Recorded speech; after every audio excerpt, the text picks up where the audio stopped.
Okay, Hannah, here's limits in a nutshell. So basically, when we do limits in calculus, we do them for kind of two reasons. The first reason we kind of talk about in pre-calc, which is describing asymptotes. So hopefully you remember that there's my blue lines here, my dotted blue lines. There's one, there's one. Those are my asymptotes, right?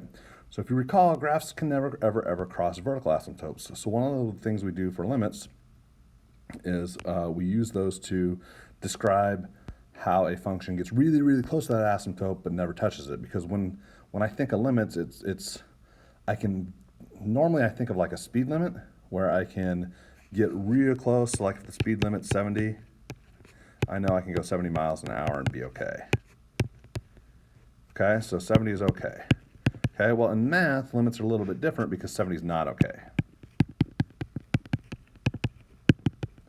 Okay, because in limits, you can never ever actually get to that point, but you can get really, really close. So like if this asymptote was at 70, then I would say, hey, if I'm following along here, I'm following my curve, I'm going along, my x values are getting bigger, I just passed 0 on the x-axis, my x values are getting closer and closer and closer and closer than 70, but like I said earlier, they're never actually going to get to 70 because they're just going to keep going down and closer and closer and closer, but that x value never gets 70.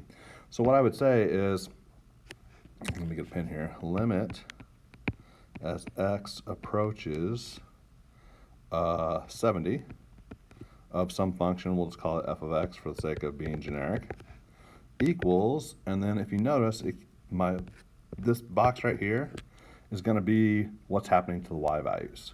So this guy describes x.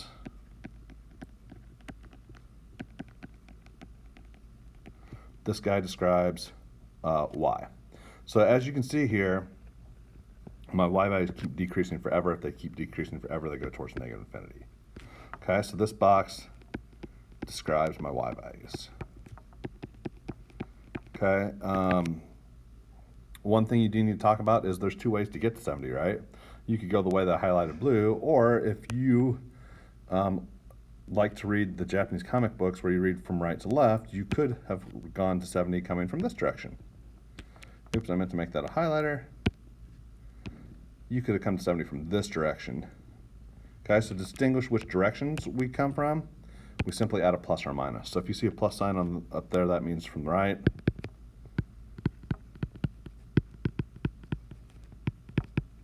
And then a minus sign means from the left. So my handwriting is really sloppy here, so I apologize. I'm in a hurry. It's like 10 minutes before school starts. So anyway, that's basically how limits are, I wouldn't say that's how limits work, but that's how we kind of use them to start with. Okay, so in calculus, I've got my little calculus notes here.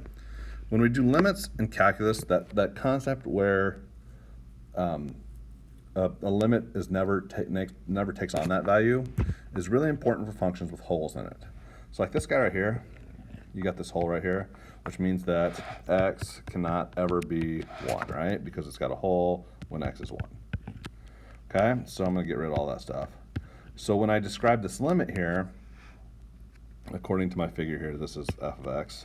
So according to my figure here, I would say limit as x approaches 1 of f of x is, so if you trace your function here, if I kind of follow it along, you agree with me that if we're looking on this axis, I start here, my x value is -1, now my x value is 0, now it's like 1/2, it's getting closer and closer and closer and closer, and keep in mind I can't ever actually get to 1, but if I get really, really close, if I examine my y values are getting really close to 2.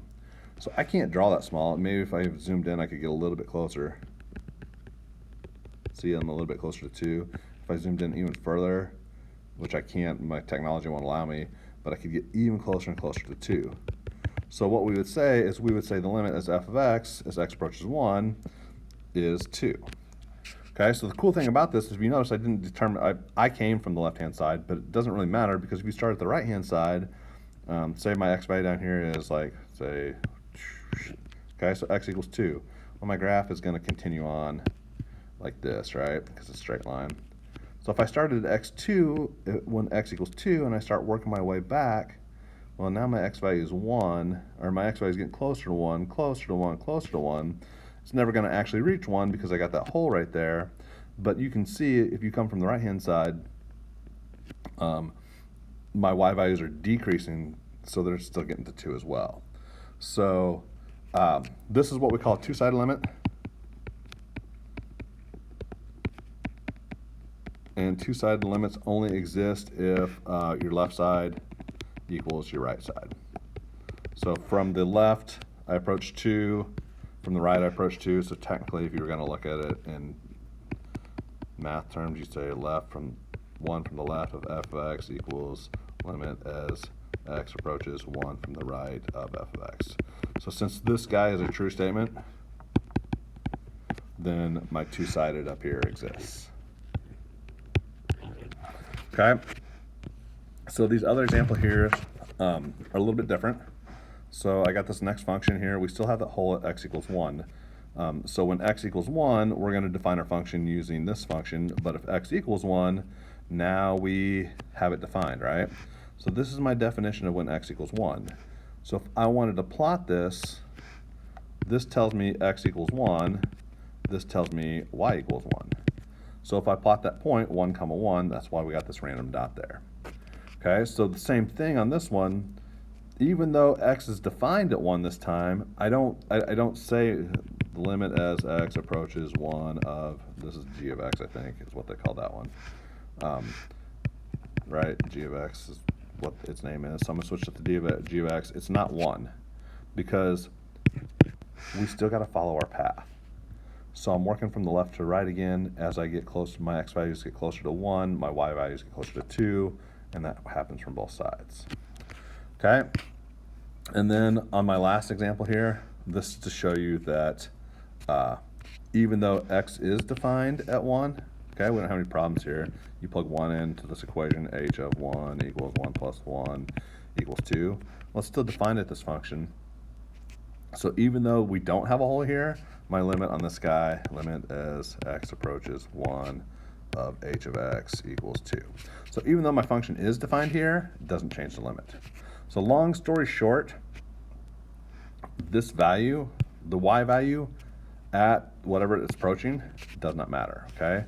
So when you're defining limits, it kind of helps us tell what the y value is when we put a limit there, but it does not have to be defined as we looked at in these two examples right here.